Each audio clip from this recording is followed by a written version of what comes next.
You know, while Charlie Kirk's wife was weeping, while his children were watching their father die, while his blood was still on the ground, there were people celebrating,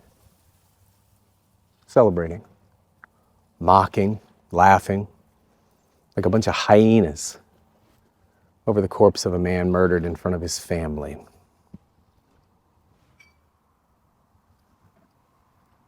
That's progress.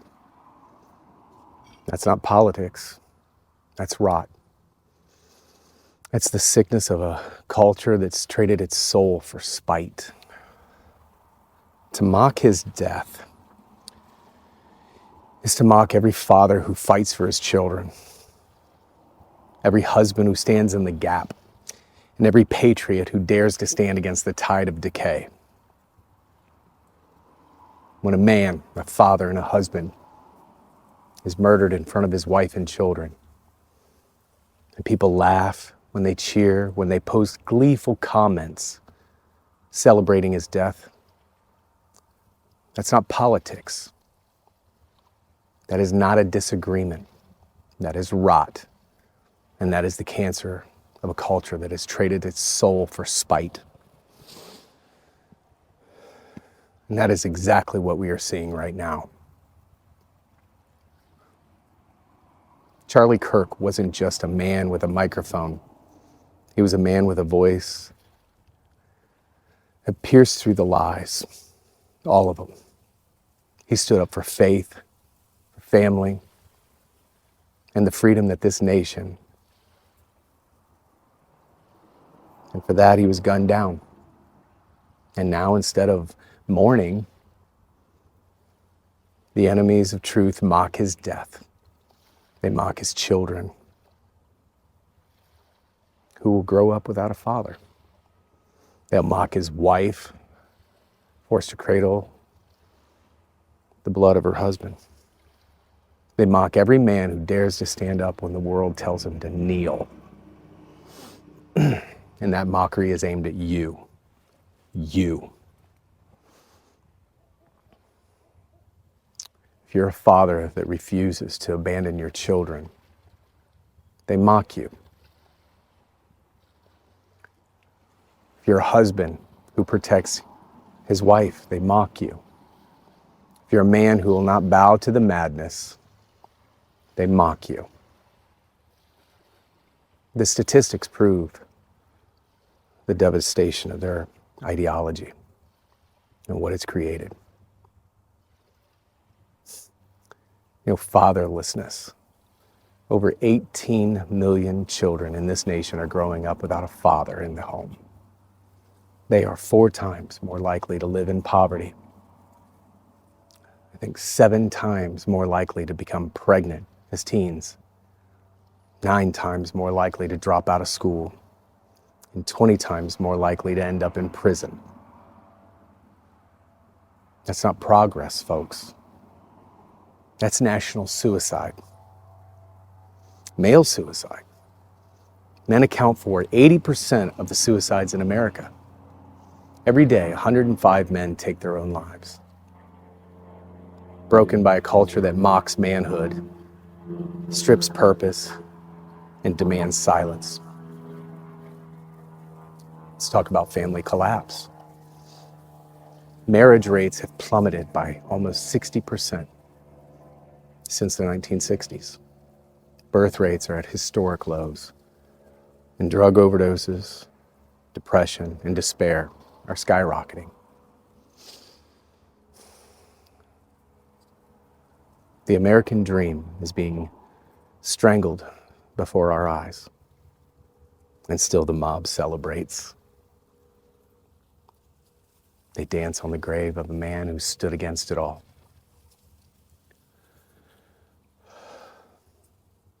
Let's not fool ourselves. This is not simply hatred of one man. This is hatred of manhood itself. This is the hatred of family, of faith, of the values that once made this nation strong. They want you silent. They want you broken, ashamed, and erased. And when one of us falls, they mock because they think their darkness is winning. Bullshit. Because here's the truth. Charlie Kirk's death is not silence. It's thunder. His blood cries out, not for retreat, but for resolve. His loss is not an invitation to despair. It's a call to arms for every man who still breathes.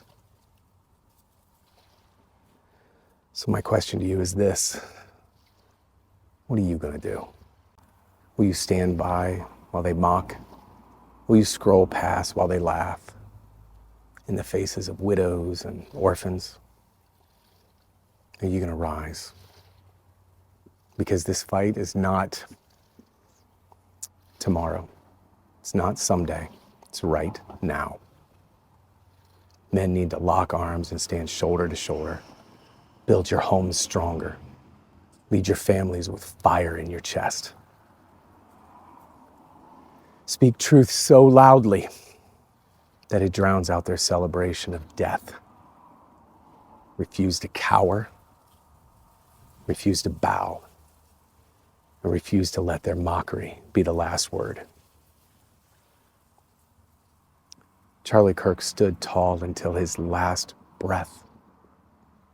Now it's our turn.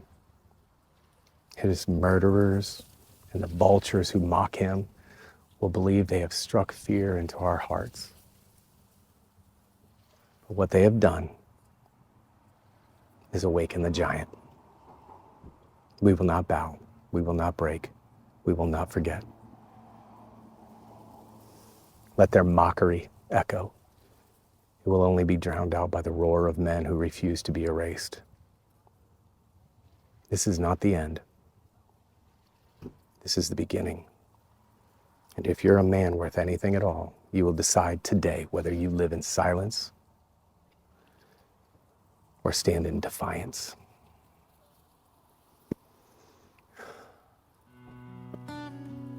God be with us. Breaker. This one hurts. A young Christian man took a bullet for speaking his mind. Name was Charlie, husband, daddy, voice for the kids. Lord, why'd it go down like that? Stage lights cold as a winter rain. One breath, one prayer, then the world went strange. Crowd froze up when the thunder cracked. Truth on a mic and a life attacked. He talked about hope in a storming land, Bible in the heart and a promise in his hands. But a shadow reached from a coward's perch, cut down a son in the middle of church. And I swear if the tables turned the other way, y'all know there'd be fires in the streets today. But here we stand with candles and a folded flag, begging God for mercy on the road we drag. How dare they steal the breath from a faithful man? How dare they stain the grass where his boots once stand? They call us evil, point at our cross, then pull that trigger and reckon no cost. If it were theirs, there'd be sirens and flames, but we're praying for truth while we whisper his name. Charlie, we ain't letting go of your hand.